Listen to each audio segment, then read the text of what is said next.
Welcome my fellow Guardians, my name is Nuktuk and I'm back from the bog with another Destiny 2 challenge. In a video not too long ago, I took on the Shattered Throne dungeon without using any weapons or my HUD. And in that video, I mentioned there was one other dungeon that I thought might be possible to complete with the same challenge. So today, I'm going to take you through the journey of how I completed the Prophecy dungeon with no weapons and no HUD. For those who are unfamiliar, a no weapon challenge means I can't use any of my 3 weapons to damage enemies or as movement tech, nor can I use supers that act like firing weapons. I can, however, use intrinsic weapon perks from weapons that are equipped, like Arc Conductor from Risk Runner. And without the HUD, I won't be able to see my health, buffs, ammo and abilities, reticle, and enemy health. This forces me to rely more on visual and audio cues around my Guardian and a little bit of memory while I'm in combat. So with our challenge set and the might of Zeus in our fist, we enter the Prophecy dungeon. Now loading into the dungeon, we're greeted with Bungie's usual warning letting us know that we don't have a HUD. But we know what we're doing, so I pay it no mind. We run from the start into this giant cannon and launch ourselves into the Heaven-Hell area. In the opening here, we learn the basic mechanic of the dungeon by completing the task of unlocking 2 doors. To unlock each door, you need to clear a Pillar of Light and a Pillar of Darkness using motes you collect from defeating taken knights. However, in order to get the correct motes to drop, you need to stand in either the light area or the dark area. You can tell which area you're in because the edges of your screen will have either a white or a black aura around it. Now the easiest way for us to defeat the knights is to use the Taken Thrall in the area to build up our combination blow so we can take out the knights. And if we need a different aura for motes, we can use our Pulse Grenade from a distance to finish off a weaker knight. After unlocking both doors, we get a glimpse of the Kel Echo as we run down this hallway towards him. Kel Echo is a weak and scared bitch that will run away whenever we get too close to him. We chase him up the slope of rocks to a floating arena over a chasm where we face the first boss, the Phalanx Echo. This encounter uses the same mechanics of collecting motes to clear light and dark pillars, except there are 4 pillars to clear instead of 2. Clearing all of the pillars will drop Phalanx Echo's shield for a short time where you can do damage to him. So what makes this boss a pain? Well, to start, since I can't see which motes I have, if I were to accidentally run over a mote of the opposite aura, it'll remove my aura that I'm trying to collect and reset my progress on the new one. Meaning that if motes get mixed up together, I really have to be careful not to pick up the wrong mote. But what happens when you're not really running around on a floating platform with a taken phalanx nearby? You get absolutely blasted off the platform and sent into the chasm below. This was only a minor setback as I knew that it would happen on at least one of my attempts, and it's not that hard to get back to this boss. On my second attempt, I quickly unlocked the 2 doors and climbed back up the slope to the Phalanx Echo. I was able to clear the first 4 pillars with no issues at all and start a damage phase. The main play here is to get your combination blow restacked before you start damage. Then, lead with a Gathering Storm and a Pulse Grenade before you start punching. Then, when the Taken Goblins come in, you can restack your combination blow to do some additional damage before he becomes immune again. After the first damage phase, I started working on clearing the next 4 pillars, and after clearing the light pillars, I ran into an issue where the knights just weren't wanting to come to the shadows to drop dark motes. I tried to bait them back to this section between these 2 structures, and ended up getting caught between the wall and all these solar spots the Taken Knights left. This one hurt me a lot because even though it was only my second attempt, it was a really sloppy death. And this is where I said enough is enough. Phalanx Echo is going down. On my third attempt, I straight up busted down those first 2 doors like the FBI breaking into a house. I can't have these. Those are illegal.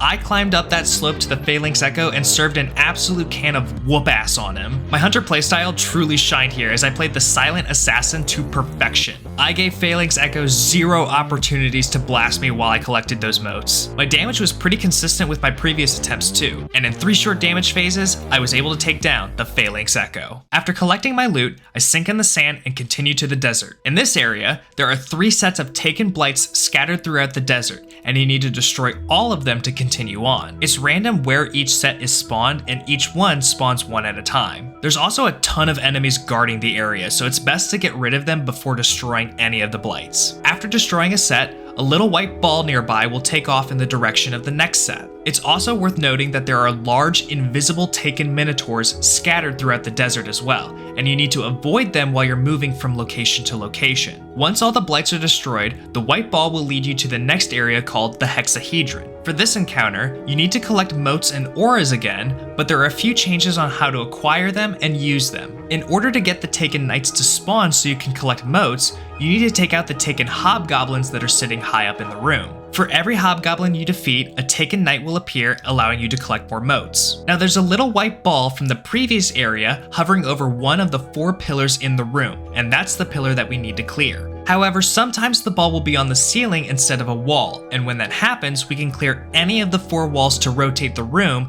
and then acquire the ball in the following sequence. This encounter isn't terribly difficult since we can stay invisible and out of danger in most cases. The only really annoying part with this section is trying to take out the Taken Hobgoblins since they're up high, and if we don't have a grenade, that means I have to go up there and actually punch them. After clearing each side of the puzzle, we drop into the final room where 2 Taken Centurions spawn as the final test. Now we are extremely prepared for this since we've been holding on to our Gathering Storm for the whole encounter. So we take out the first Centurion with Gathering Storm, and we take out the other one with Combination Blow and Pulse Grenades. Leaving the Hexahedron, we go back out into the desert and see the Kel Echo, taunting us once again. He continues to run away from us as we chase him into his lair. Entering the next area, we arrive at the remains of the Destiny 2 Sparrow Racing League, known as Ribbon Road. After channeling all of the years of Mario Kart I've ever played into this moment here, I pulled out my Sparrow and made a break for the finish.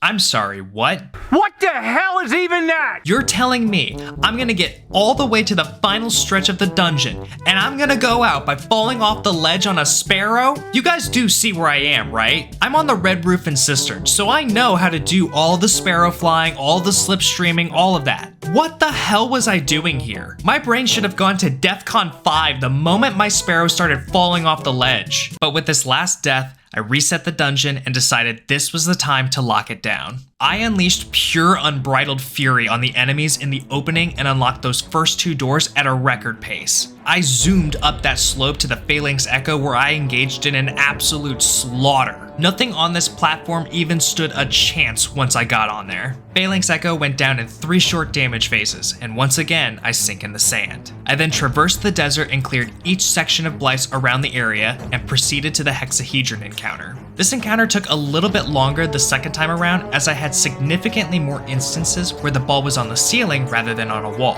But after clearing each side of the room, the 2 Taken Centurions spawned and we quickly dropped them. I navigated back out into the desert, chased the Kel Echo, and found myself back at Ribbon Road. And this time, I'd make sure to get to the end. Don't you know, we really have to go to a place where you can feel my heart just race.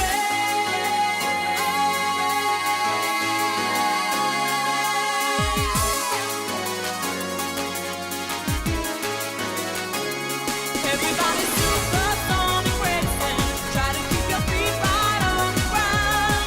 When you're supersonic racing, there's no time to look around. Getting to the end of Ribbon Road, we're taking up a lift to the final area. After a short jog up these stairs, we finally confront the Kel Echo. Kel Echo, like previous encounters, uses the light and dark motes to clear 3 pillars around the arena. Once you clear a pillar, the Kel Echo illusion will be removed from that corner and replaced by a Taken Ogre. Once all 3 pillars are cleared, you can sink in the sand in the middle of the arena and be taken to a new room where you can damage the Kel Echo. In this room, there's also a hidden threat to us. See, there's a debuff called Dark Entropy that we can't see while the HUD is turned off, but if it ever reaches to a count of 10, I die. The only way to keep the buff from increasing is to stay in the field around Kel Echo. However, sometimes he'll throw a Taken Blight at you, and if it touches you, it'll teleport you farther away from him. Now remember what I said about Kel Echo towards the beginning of this video? Kel Echo is a weak and scared bitch that will run away whenever we get too close to him. I'm 100% convinced that this is the easiest, most forgiving boss out of every Destiny 2 dungeon. There was seriously no doubt in my mind that as soon as I got to this room, it was all over. Keep in mind, this is only my 4th attempt at completing this dungeon challenge and my first attempt at Kel Echo, but I was going to make sure that this would be the only attempt I would need.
Holy shit, yes! Yes! Oh my god! It's finally fucking over! Oh, we did it! We did it! Prophecy Dungeon, no weapons, no HUD. Holy shit. It is all over. With the Kel Echo felled, we have successfully completed the Prophecy Dungeon with no weapons and no HUD. I want to thank all of you for watching and taking this journey with me. These videos wouldn't exist if it wasn't for you all watching them, and it's because of that support that I feel the drive to keep pushing out challenges like this one. So if you want to continue supporting me and see more challenge videos like this, be sure to subscribe for more awesome challenges. Thanks again everybody so much for watching, and I'll see you in the bog.